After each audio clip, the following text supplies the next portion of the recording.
ChatGPT Plus is free for college students through May. Here's the thing. You've got a lot to do between now and then. Studying for finals, writing papers, trying to keep your life on track. And ChatGPT can help with all of it. It can quiz you for your econ exam, make a study guide from your French notes, plan out your meals and study breaks. It can get really specific on how you like to learn. It can even help you come up with ways to stop procrastinating. So from now until summer break, take advantage of all the ways ChatGPT can make your life easier. Restrictions apply. Richard Nixon. Well, I'm not a crook. Ronald Reagan. Tear down this wall. George W. Bush. I can hear you. The rest of the world hears you. And Donald Trump. And a friend of mine for a long time, he only likes politics. If you ask him about how the Yankees doing, he has no interest. If you ask him almost anything, he likes politics, and he's a professional at the highest level. Roger Stone. All of these presidents relied on one man to secure their seat in the Oval Office. That man is Roger Stone. This is the Roger Stone Show on 77 WABC. Welcome on this beautiful Sunday. I'm Roger Stone, and yes, this is the Roger Stone Show on 77 WABC, the most dynamic and influential radio station on the face of the planet. Let me urge you to take a quick minute to go over to the App Store and download the 77 WABC radio app. That way you won't miss any of the extraordinary talk or entertainment that we have here on the crown jewel of AM radio, 77 WABC.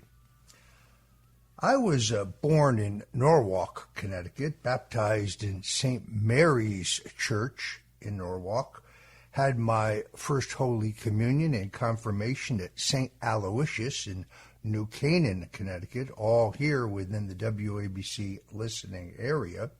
I spoke recently at a Catholic conference about my ethnicity. Look, I'm proud of my Catholic heritage. I am half Italian and half Hungarian. I'm Italian from the waist down. I'm particularly proud of my Hungarian heritage, half Hungarian, half Italian, specifically half Hungarian, half Sicilian. I had an uncle that said, well, when you're half Hungarian and half Sicilian, that means we're very sentimental when we stab you in the chest. But all kidding aside, there are no great Hungarian restaurants left in the greater New York City area.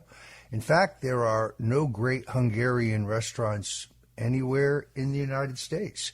The last one I'm aware of, it closed in Cleveland, Ohio. So I'm going to give you today my very own mother's Hungarian stuffed cabbage recipe before the end of the show. Now, this is a complicated recipe, unlike most of the simple recipes that we give here on the Roger Stone Show. So you might want to grab a pen and paper now and be prepared, because by the end of the show, I'm going to give you the recipe for the greatest stuffed cabbage you have ever had in your life. My Hungarian grandmother was named Mezzo, actually. Well, that was her maiden name. She was married to Kardos first, but she evidently dumped him and retook her maiden name. My grandmother hated communists, and after FDR gave Russia control of Hungary after World War II, she became even more hardline. She was a tough woman. She drove this great Austin American four-door sedan.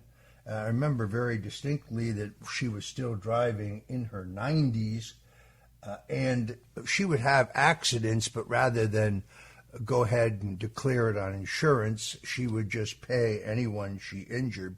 Ultimately, we got her driver's license away from her. I remember when she was hospitalized, she convinced one of her friends, a woman we called my Aunt Ida, to bring a pair of shears into the hospital so that she could cut the intravenous, intravenous cords that the doctors had attached to her. One very tough woman. That's why the idea during the Mueller investigation that I was accused of Russian collusion was particularly offensive. You see, my relatives in Budapest were mowed down by Russian tanks. The trial similarities going on between what's happening to Donald Trump in New York this past week and what happened to me are extraordinarily similar. I was gagged and not allowed to defend myself in public. Donald Trump is gagged and not able to defend himself in public. My lawyers made a motion for the judge to recuse herself after she made numerous prejudicial comments in front of the jury, and she refused. Donald Trump moved to recuse Judge Juan Merchan over the fact that the judge not only made prejudicial comments, but he also gave a campaign contribution to Joe Biden's presidential campaign, not to mention the fact that his daughter, an adult, is a Democrat political consultant, and that she has made as much as $93 million for her clients by using this New York case as the selling point of her fundraising. That's an egregious conflict of interest, but the judge refuses to recuse himself. Then you have the extraordinary bias of the jurors. You saw one juror late last week who had already been selected basically giving an interview in which they made it clear that they hate Donald Trump. This is the same phenomena I saw in my trial. The jury forewoman, a woman named Tomika Hart, well, she had been a Democrat candidate for Congress in Tennessee. She was a protege of the Democrat political strategist Donna Brazile.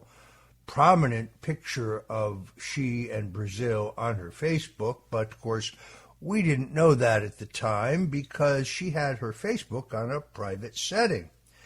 In fact, the jury forewoman in my case, Tomika Hart, had attacked both me and President Donald Trump by name in both her Twitter and her Facebook profiles, but she kept those on a private setting during jury selection and during the trial, and she only got caught by the independent journalist Mike Cernovich when she tried to delete those postings.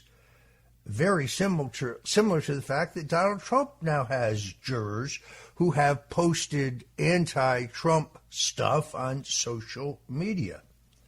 Now, the judge in my case ruled incredibly that this lies by the jury forewoman did not constitute any kind of legal bias.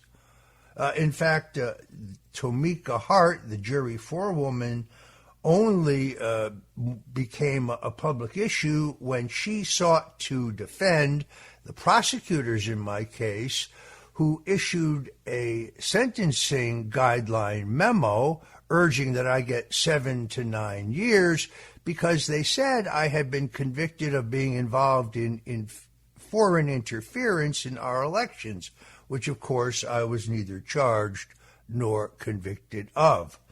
So I'm beginning to think that this Trump case is the template, the dry run for or I should say my case was the template, the dry run, and it is amazing that they are using the exact same tactics against Donald Trump that they used against me.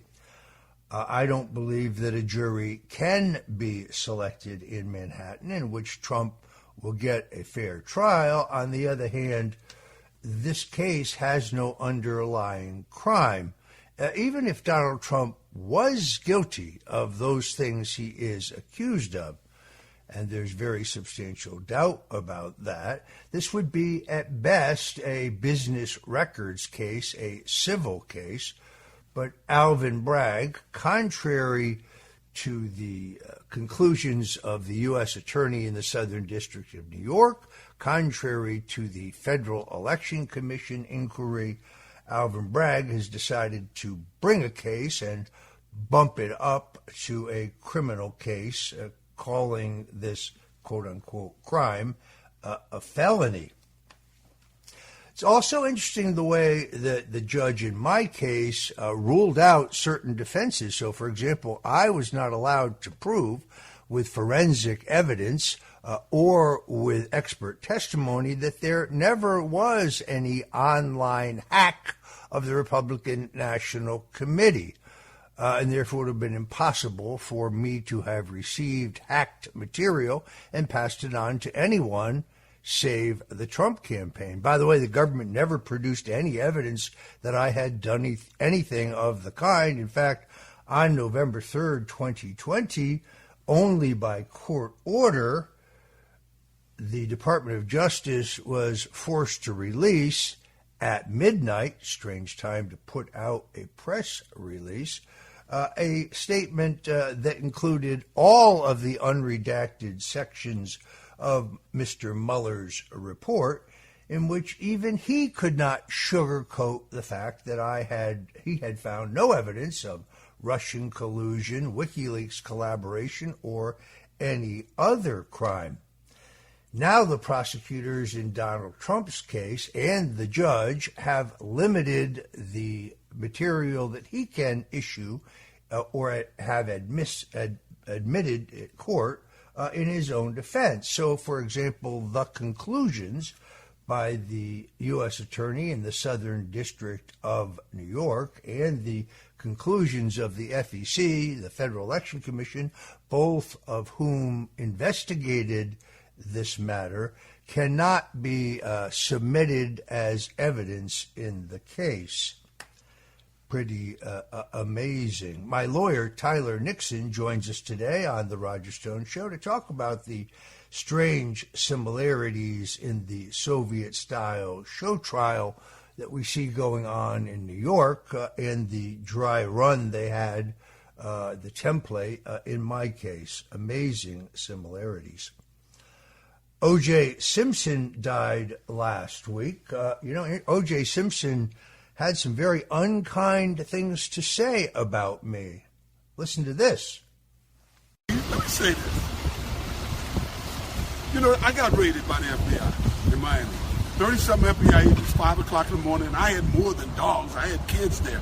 They were a little traumatized. And my friend, he got raided too. For nothing, that SEC task force, they were wrong. You never heard another word about it after the media made a big deal out of them in there.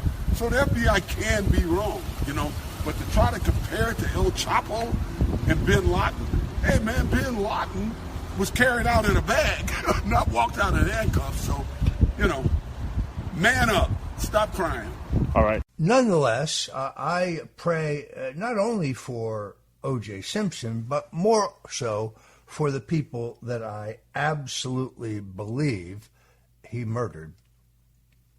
In my 1995 book, The Clintons' War on Women, I was among the first authors in the country to expose the Jeffrey Epstein scandal. The first reporter, Nick Bryant, writing for Gawker to cover the Epstein scandal, who was on this show only weeks ago, wrote some groundbreaking pieces for Gawker. I utilized those with attribution in my book, but I was the first author in the country to outline Epstein's criminal child sex trafficking. I revealed those who were in his little black book. I revealed who was on the FAA manifest, thus determining who it is who had flown on the Lolita Express to Epstein's Island. I revealed Epstein's key role in providing the seed money for the Clinton Global Initiative and the Clinton Foundation. I demonstrated how both Bill and Hillary Clinton visited Epstein's Island after Epstein had already been convicted of one count of solicitation of a minor in Florida, for which Epstein, of course, famously got a slap on the wrist. After the Palm Beach City police chief conducted a 6-month undercover investigation and handed over to the state's attorney of Palm Beach County, Florida, more than enough evidence to convict Jeffrey Epstein for child sex trafficking and child rape. And the state's attorney instead charged Epstein with 1 count of solicitation of a minor, and who, after conviction, was allowed to serve his sentence in the air-conditioned Palm Beach County Jail, where he had his gourmet meals brought in, and where he was only required to be from 10 o'clock at night until 6 o'clock in the morning. Otherwise, he was free to leave jail and go about his nefarious business. I was proud of the fact that in my 2015 book, The Clintons' War on Women, the longest chapter in the book is about Jeffrey Epstein. It is only because of the dogged reporting of a Miami Herald reporter named Julie Brown that the Epstein story would reemerge, that Epstein would ultimately be arrested, and of course we are told that he killed himself in a New York City jail. That's why it's particularly aggravating now that some documentary filmmaker whose real name is Eduardo is on social media saying that a driver on Epstein's Island saw Roger Stone while he was wearing a bull mask, but we could tell from the Nixon tattoo on his back that it was Stone, and that he was sexually assaulting a 15-year-old. This is not only an outrageous lie, but it's a defamatory. You can say a lot of things about me, but that crosses a line. That's not a political opinion. That's accusing me of a crime. And therefore, I will probably have no choice but to go out and hire a lawyer and sue Eduardo for these lies. Now, on this show, we've talked a lot about pizza. That's because I love pizza. That's because New York City, under Eric Adams, is attempting, through regulation, to close down all of the wood and coal-fired pizza ovens in New York City. And if he can't close them down, then he's going to impose emission controls on them to make them highly ineffective. You see, it's the heat that allows you to cook a pizza quickly to get the exact consistency. So we've talked at length here about some of the great pizza emporiums in New York City. We're talking about Lombardi's, who I believe is the oldest pizza joint in town. John's of Bleecker Street, my personal favorite, where they pre-cook the pie with cheese and then for the end they put the sauce on, pop it back in the oven. Unbelievable. DeFara's, Tantano's, Una Pizza Nebelladana, Lucali, L&B Spumoni Gardens, Baby John's Pizza in Little Italy. The list goes on and on. See, pizza is like sex. Even when it's bad, well, it's still pretty good. But the other night, I was working late, and I had a frozen pizza from Pizza 84 out in, I believe it's Brooklyn, in the oven. I was hungry, so I popped that baby in. Was pretty darn good. Decided to post a picture of it on X, formerly known as Twitter, whereupon Eduardo, the documentary filmmaker, decided that my posting of a pizza was somehow a reference to child sex trafficking. Folks, when I write about and talk about pizza, I'm talking about the Italian delicacy and nothing else. We had a great conversation about New Haven-style pizza right here on the Roger Stone Show a week ago, because New Haven-style pizza, thinking of the greats, Frank Pepe's, Sally's of New Haven, the Spot, well, that's a special type of pizza, but it has nothing whatsoever to do with child sex trafficking, nor is it a symbol of anything other than great food. This same lunatic, Eduardo, and a number of others say that Roger Stone and his friend General Michael Flynn were seeking somehow to dislodge or supplant President Donald Trump in his 2024 campaign. They go so far as to say that Stone and Flynn planned the January 6th riots. All of that is, of course, nonsensical.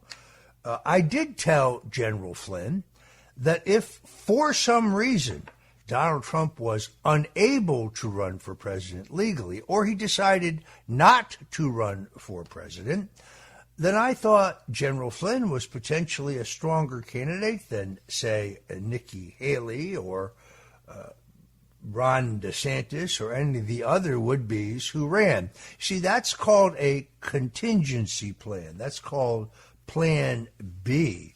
But the idea that we ever intended to supplant Donald Trump is, of course, QAnon nonsense. You know, there's a lot of good people in QAnon, and by that I mean well-meaning patriots who love their country. Sometimes they buy into theories that aren't accurate. Everybody's entitled to believe what they think, but you're not entitled to accuse people falsely of egregious and ugly crimes. I'm Roger Stone. This is The Roger Stone Show at 77 WABC, and we'll be right back. This episode is brought to you by Amazon Business. How can you free up your team from time-consuming office tasks? Amazon Business empowers leaders to not only streamline purchasing, but better support their teams so they can focus on strategy and growth. Free up your teams and focus on your future. Learn more about the technology, insights, and support available at amazonbusiness.com. Lights, camera, innovation. Walt Disney Studios chose advanced 5G solutions from T-Mobile for Business to transform the movie-making process. Together, we kept a remote production hub in Hawaii and sync with a team in California to bring Lilo and Stitch to theaters this summer. This is picture-perfect collaboration. This is Walt Disney Studios with T-Mobile for Business. Take your business further at T-Mobile.com/now. Faraday presenta Ojos con Alergia y Picazón contra el jardinero. Y el ganador es Faraday Extra Fuerte. Para aliviar la picazón de los ojos por alergia, actúa más rápido y supera a Claritin y Flonase aún a las 24 horas. Faraday, adelante. Hank's the family fixer, always with his tool belt. But living with prostate cancer, he needed help. He asked his doctor about Xtandi and enzalutamide. Xtandi 40 milligram tablets treats men with prostate cancer that has spread to other parts of the body and responds to a medical or surgical treatment to lower testosterone. Xtandi may cause serious side effects: seizure, a brain condition called PRESS, allergic reactions, heart disease that can lead to death, falls and bone fractures, swallowing problems, or choking that can lead to death. Stop Xtandi and get medical help at once if your face, tongue, lip, or throat start swelling. Tell your doctor at once if you faint, have a seizure, quickly worsening headache, decreased alertness, confusion, vision problems, chest pain or discomfort, or shortness of breath. Xtandi can cause harm to an unborn baby or miscarriage. Use birth control during and 3 months after Xtandi. Common side effects include muscle and joint pain, feeling unusually tired, hot flashes, constipation, less appetite, diarrhea, high blood pressure, bleeding, falls, fractures, and headache. Talk to your doctor and visit Xtandi.com. It's the Roger Stone Show on 77 WABC. Welcome back. I'm Roger Stone on this beautiful Sunday. I'm watching the presidential candidacy as an independent of Robert F. Kennedy, and it seems quite schizophrenic to me. Roughly a week ago, surprisingly, in an interview on CNN, what's surprising is that they even allowed him to be interviewed. In the past, they've interviewed him, but they've heavily edited his interview. Robert F. Kennedy Jr., now an independent candidate seeking to get on the ballot, said that no, it was Joe Biden who was a greater threat to democracy than Donald Trump. He pointed to the efforts by the Biden governmental entities such as the FBI and the Department of Homeland Security to actively pressure the social media platforms to censor and cancel narratives they disagree with. But then, more recently, Robert Kennedy said a second Trump presidency would be bad for the country. He says President Trump has had his chance. He's failed. He said he drained the swamp. Instead, he filled the swamp with government and corporate insiders. Said that Trump would cut the deficit but bloated it. Went on and on to attack Donald Trump. I'm not really sure what Robert Kennedy thinks he is doing. This idea that there is some group in the middle is not accurate based on an examination of the polling. You see, the intensity of Trump's support is unlike I have ever seen. The Trump voter, 9 out of 10 Trump voters say they are certain to vote for him, where only 7 out of 10 Biden voters say they are certain to vote for him. So the softness is among Biden voters and among Democrats. The reason that's significant, of course, is that Robert Kennedy selected as his running mate a very wealthy woman from California named Nicole Kidman. Now, Nicole Shanahan, Ms. Shanahan seems to be your garden variety progressive. She actually said on X, formerly Twitter, that she didn't really realize the country had a illegal migration problem until she recently visited the border. She has donated very heavily to the Defund the Police movement in California.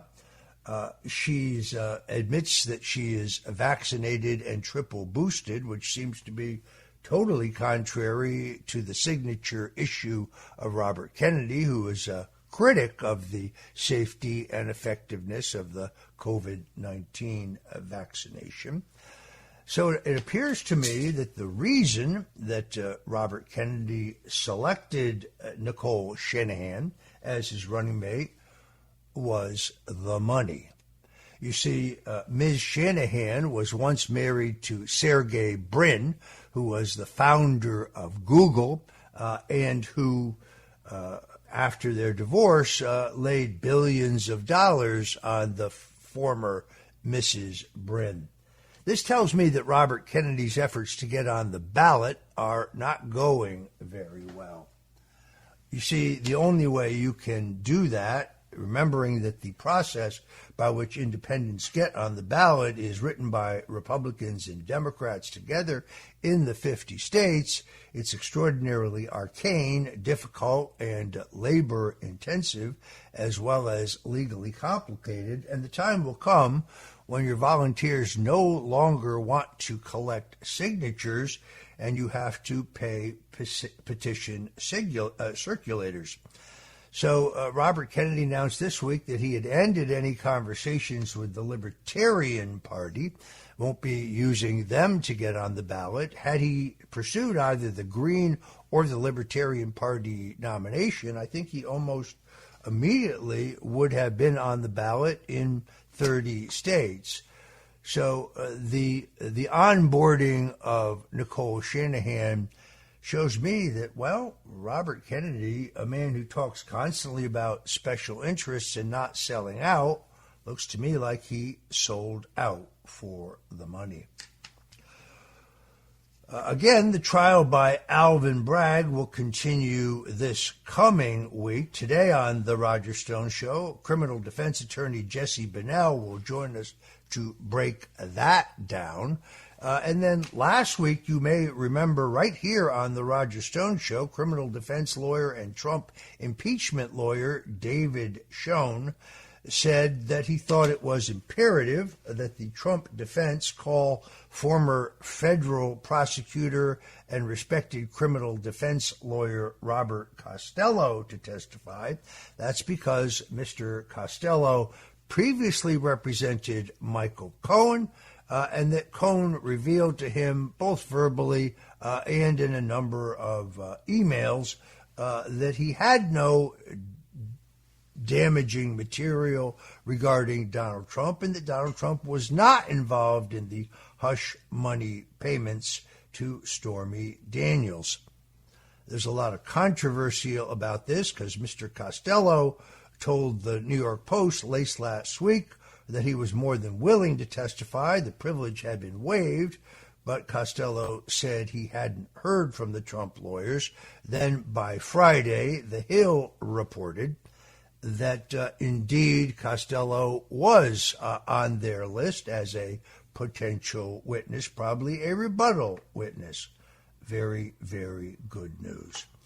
Lastly today, is New Jersey in play? Meaning, could Donald Trump carry the Garden State? Mike Crispi of Last Call with Mike Crispi on Rumble joins us for that segment. That's an idea that warms my heart with Donald Trump's recent appearance in Harlem, his being pinned down in New York, in the New York-New Jersey media market, and his recently announced plan to visit Wildwood, New Jersey. I think both New York and New Jersey could be in play for Donald Trump this November. We got a lot of ground to cover today. It's the Roger Stone Show, folks. And as Jackie Gleason would say, stand by because away we go. I already love same-day delivery with Shipt, but it's so much better since I signed up for Target Circle 360. Why? Because I no longer pay price markups from the majority of stores through Shipt. Only a handful of alcohol retailers and items don't count. That means no markups on groceries, pet food, even home goods and makeup. So to recap, I have more time to catch up on life while someone shops for me, and I spend less. It's a win-win. Order now at shipt.com/360. Terms apply. Get ready for Universal Epic Universe, featuring the wizarding world of Harry Potter, Ministry of Magic, and Super Nintendo World. Now open at Universal Orlando Resort. Tickets and packages on sale now at universalorlando.com. Morning decisions. A creamy mocha frappuccino drink? A sweet vanilla? Maybe a smooth caramel? Or that white chocolate mocha? Whichever you choose, delicious coffee awaits. Start your day with bottled Starbucks Frappuccino drinks. Pick up a bottle near you wherever you buy your groceries. Shopping is hard, right? But I found a better way. Stitch Fix online personal styling makes it easy. I just give my stylist my size, style, and budget preferences. I order boxes when I want and how I want. No subscription required. And he sends just for me pieces, plus outfit recommendations and styling tips. I keep what works and send back the rest. It's so easy. Make style easy. Get started today at StitchFix.com/Spotify. That's StitchFix.com/Spotify. It's the Roger Stone Show on 77 WABC. Back, folks. I'm Roger Stone, and this is the Roger Stone Show at 77 WABC. Now would be a great time for you to go to the Apple Store and download the 77 WABC Apple app to be sure that you don't miss any of the great programming we have here at 77 WABC. You, of course, can always find us at 770 on the AM dial if you're fortunate enough to live in the greater New York, New Jersey, Connecticut area where I grew up.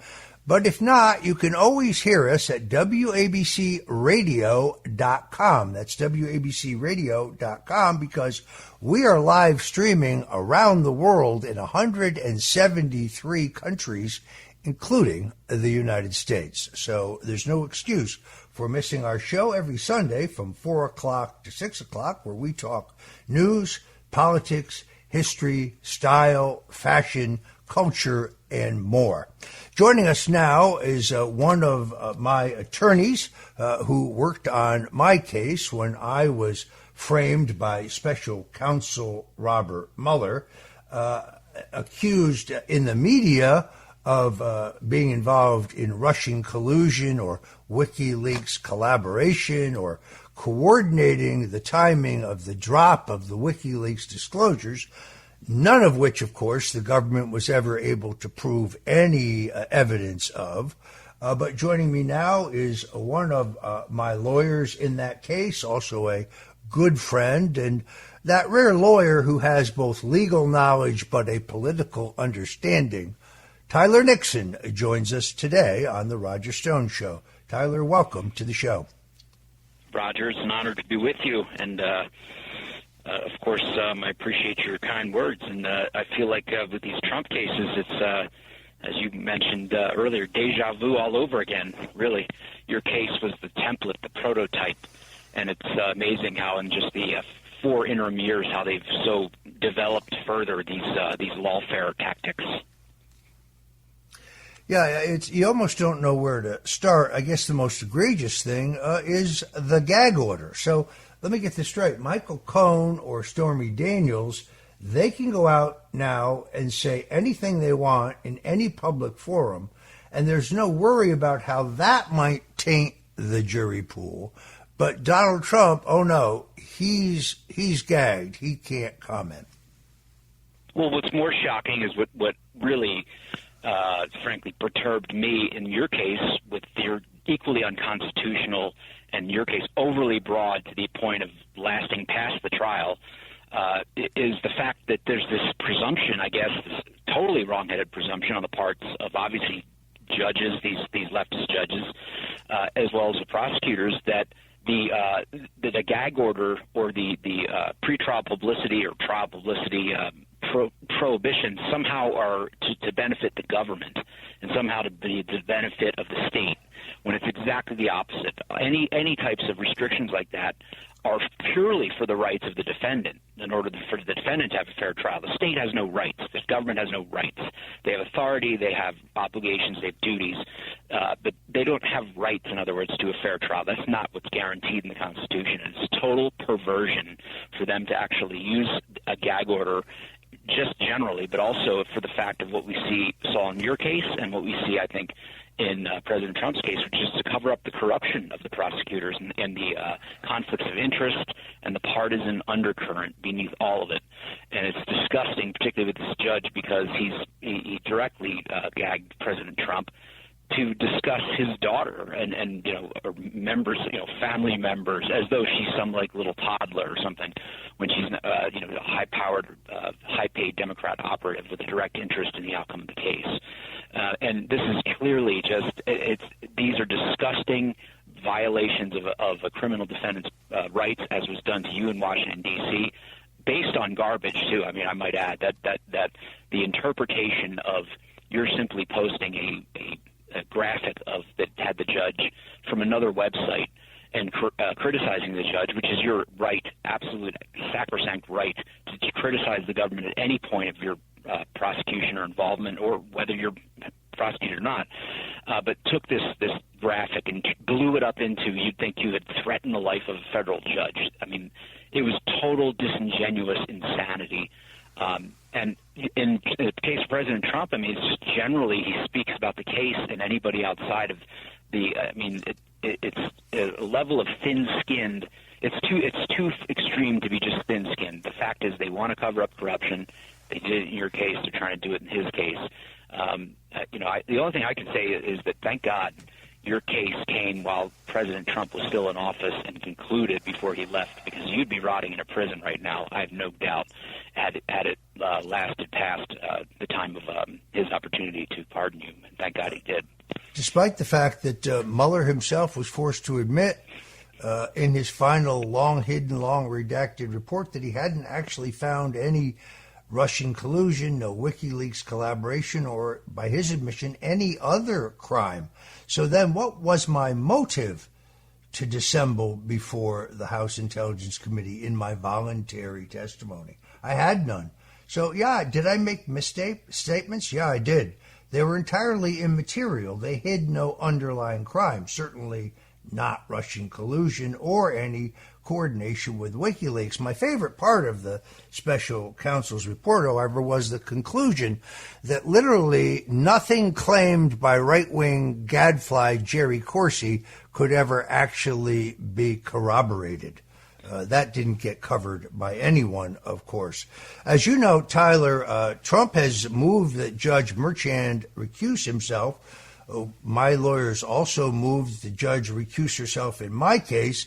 Her response was that good faith motion was a quote-unquote publicity stunt. Funny, she never talked about the government lawyers that way. And then we've already seen what this jury makeup in New York City looks like. And, well, if you watch that great piece by Jesse Waters the other night, doesn't look good. You actually had one juror who, after they were selected, went out and did a presser where they attacked Donald Trump. A juror who says, oh, yes, I have anti-Trump postings on my social media, but believe me, I can be objective. I can issue a objective decision in this case. It's my case, as you know, Tamika Hart, who was the jury forewoman, who said during jury selection and during the trial she wasn't aware of who I was. She wasn't really familiar with the case. Turns out she was attacking me and Donald Trump, actually calling anyone who supported Trump a racist. I guess that would be me. Attacking me regarding the actual case in which she was later selected as a juror, and having lied to get on the jury, kept all of her social media postings on a private setting, only to be exposed after the trial. Now, lawyers as diverse as Jonathan Turley, who's a legal scholar but certainly no conservative Republican, nor a fan of Roger Stone for that matter, or Judge Andrew Napolitano, or even Alan Dershowitz, all of them said I was entitled to, at a minimum, a new trial.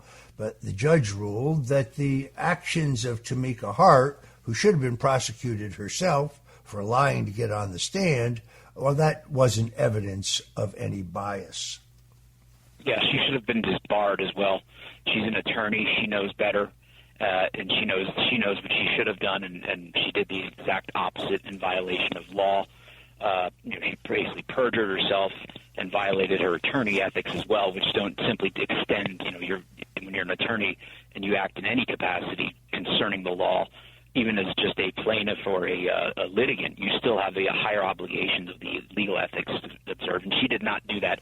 But, her behavior is minor compared to Berman Jackson, the judge's handling of it, which is just, it was beyond, if there was any absolute single act that said this is a 100% rigged case, to the point this judge is willing to accept criminal activity and subversion of a trial by a partisan interested forewoman, no less, and just basically poo-pooed it away as though it was nothing. In a true criminal trial where someone's on trial for their life with real charges, this would be cause for mistrial and absolutely throwing out the entire trial, because it's fundamentally tainted in that way.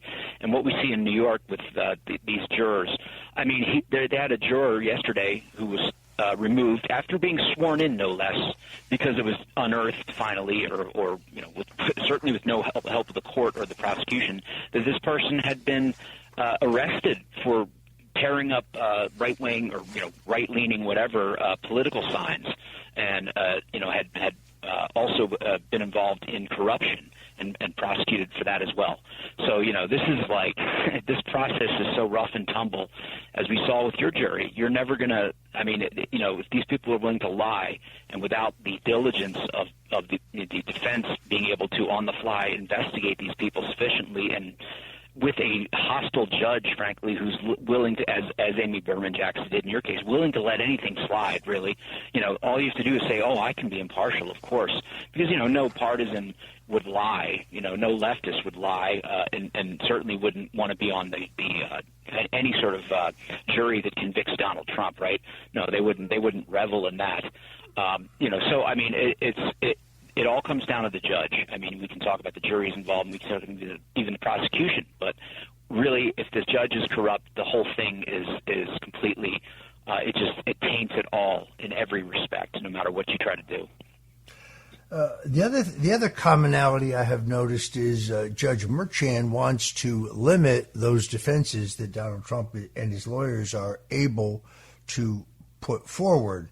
So, for example, the conclusions of the U.S. attorney in the Southern District in New York, who took people to the grand jury to explore this entire Stormy Daniels matter, that cannot be raised. The fact that there was no prosecution cannot be raised in Trump's defense. The fact that the Federal Election Commission investigated whether these payments, alleged payments to Stormy Daniels, should have been considered campaign contributions and should have been reported, and therefore were not reported in violation of the law. The judge will not allow that to be admitted. In my case, the judge said that corruption by the special counsel's office, the FBI, the Department of Justice, or any member of Congress, Adam Schiff, could not be used in Stone's defense. That's a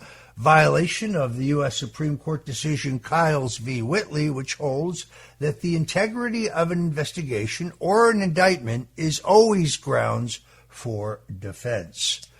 Talk about a railroad. At any stage, yeah. At any stage of the proceeding, too. It's not just like you have to raise it beforehand and otherwise. No, it's at any point, even literally on the eve of a judgment by a jury or a verdict. I mean, if you find corruption amongst the prosecution or in any aspect of the proceeding, that's relevant and should be dealt with.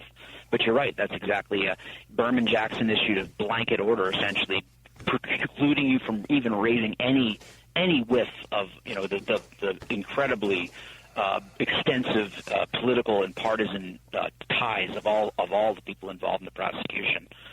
Not least being Andrew Weissman, who I would note that your indictment, which I've reviewed again, you were never charged with anything related to any or anything that had anything to do with Russian collusion or it was all process, material or false statements. And the Credico thing, the Credico charges, which is interesting. You have Credico, he's got Cohen, so someone as dubious, that star witness as dubious as can be. In Credico's case, I just can't believe he went along with the idea that you actually threatened him in some manner when he was really the one who was the unhinged threat maker, and frankly lied. I mean, I've seen the texts, I've reviewed, I know them like chapter and verse, the texts that went on between you and him, as well as the emails, and the idea that you threatened him and did anything, frankly, to try to help the man with just generally with his career, with his his tanking.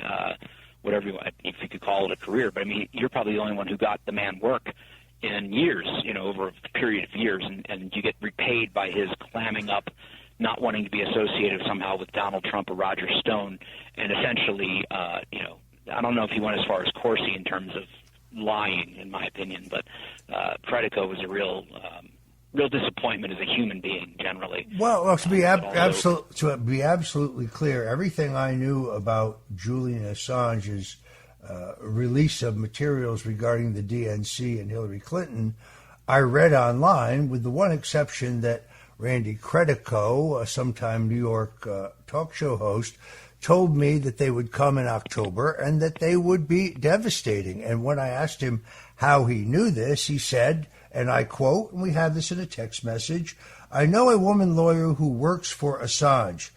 Don't ask any more questions." There it is.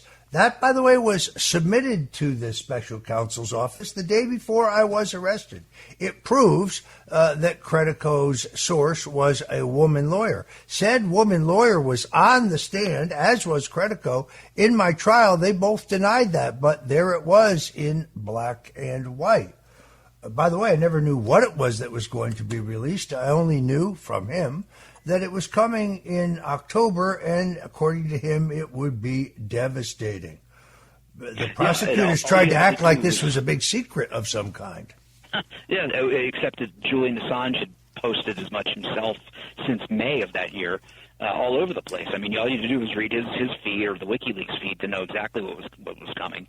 Maybe not exact dates, but I think Credico was puffing himself up.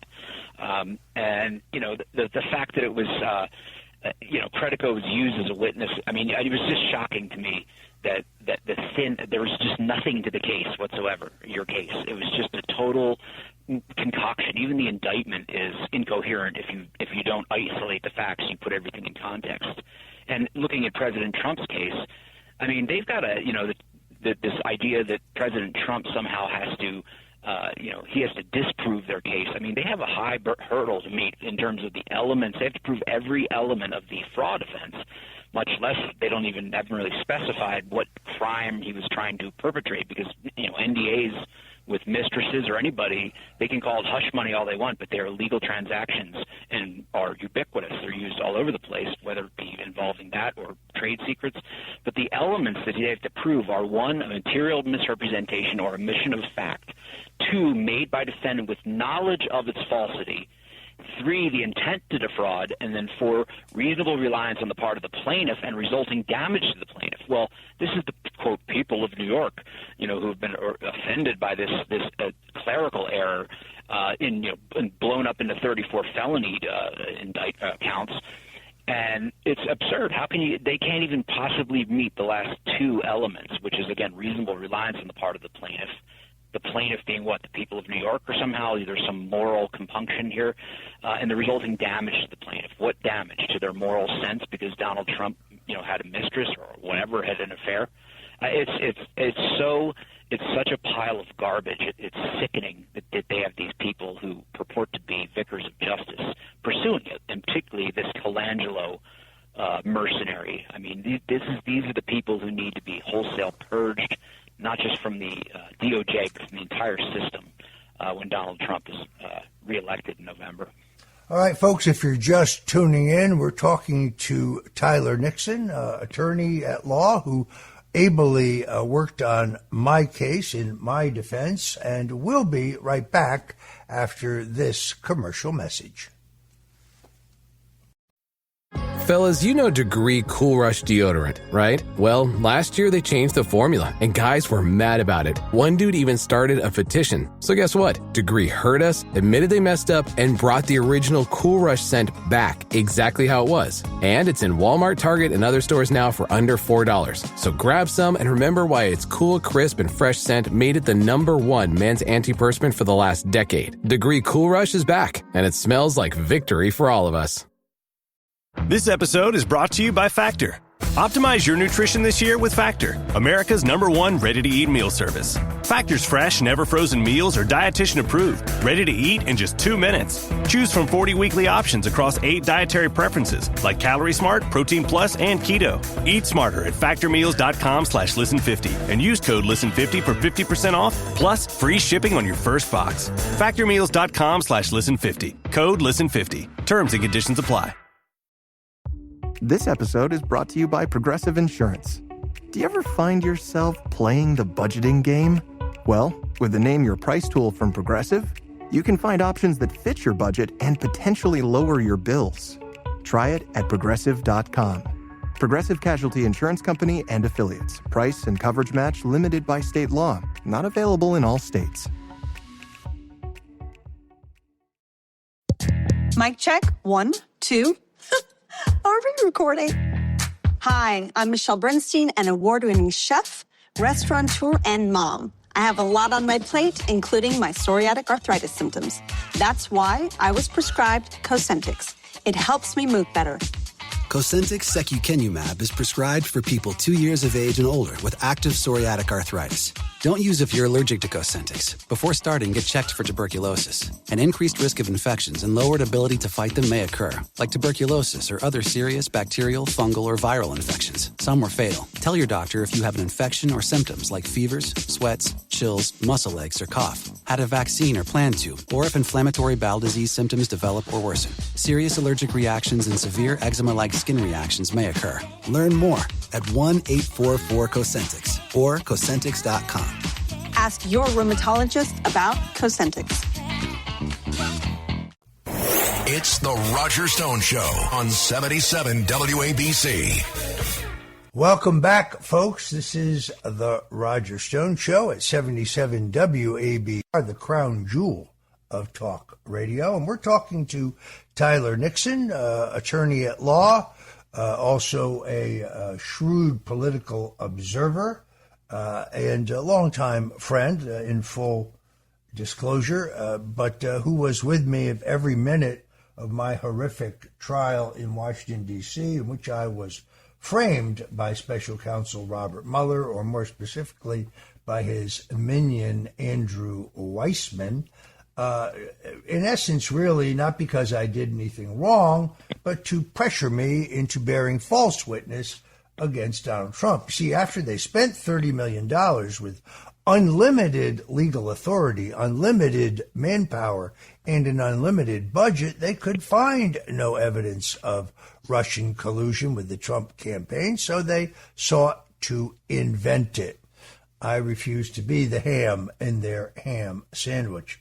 Tyler, one of the other shocking things here, having had my home raided at 6 o'clock in the morning by 29 fully SWAT-clad FBI agents wearing not only the tactical outfits, but all brandishing fully automatic M4 assault weapons. They arrived in 17 armored vehicles. There was an FBI helicopter overhead. 2 FBI amphibious units pulled up to the dock beside my house, and similarly armed frogmen jumped out as if I was going to try to jump in the water and swim. They brought this giant battering ram up to my front door. They were prepared to break it in if I didn't answer the door, which of course I was going to do. And as you know, CNN just happened, totally coincidentally, of course, to have a full camera crew 25 feet from the front door when all of this went down.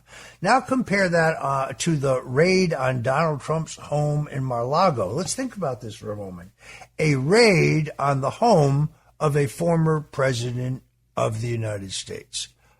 Pretty unbelievable. Yeah, well, of course, we have a current resident of the United States who was withholding, who had, 50 years worth of classified documents illegally, criminally held for his own benefit, whether he be as a senator or as vice president. And they just, gave a call and gave them plenty of notice to let them know, hey, we might come by next week and, pick up or search, do a search for those documents. So, no, but Donald Trump has, of course, as you did, a surprise dawn raid. I don't know if this was early morning dawn. But one of the things that I think is the intimidation factor, the involvement of these law enforcement. I mean, there has to be a level of corruption in the FBI and these law enforcement agencies for them to even be involved in these types of political persecutions.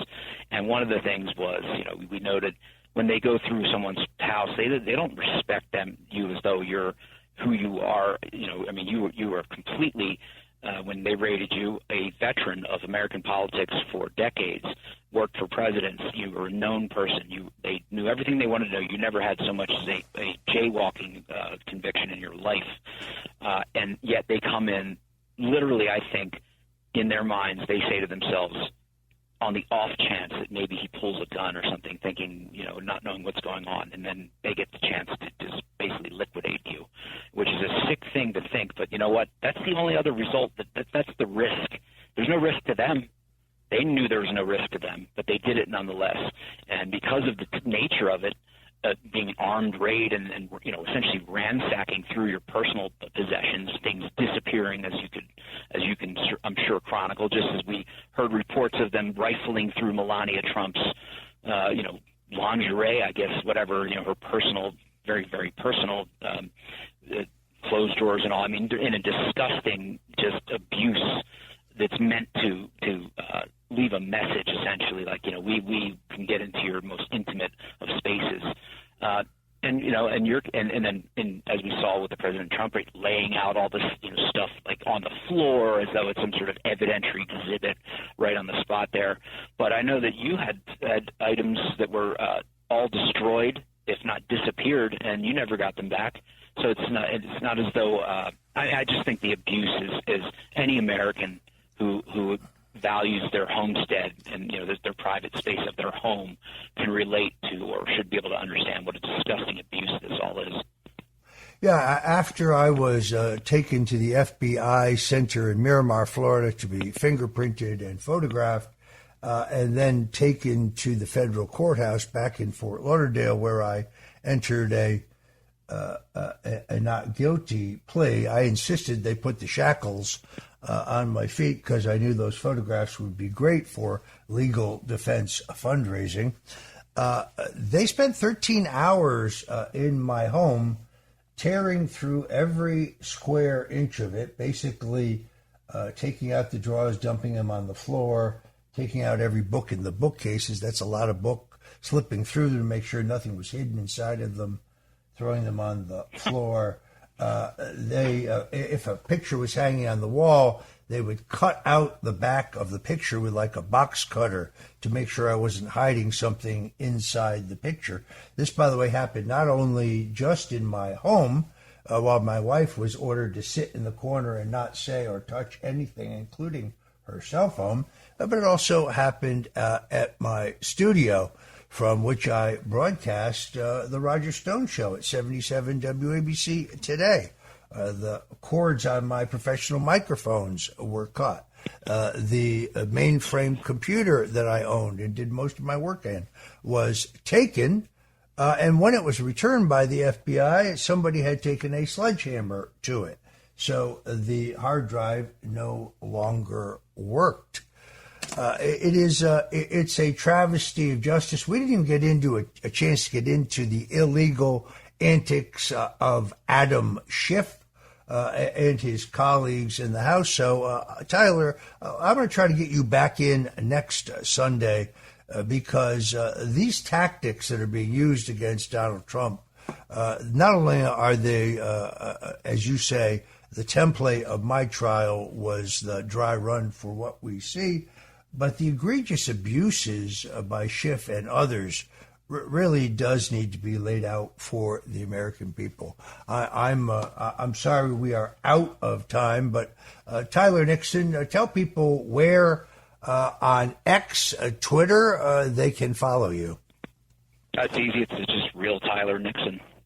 You can find all my my ramblings and prognostications to the extent I get into it there. But thanks for having me, Roger. I appreciate it. And it's always an honor and a pleasure to discuss these issues and matters with you. But I have to say I'm so glad that you're out of the woods with their target sites and that's years behind you now.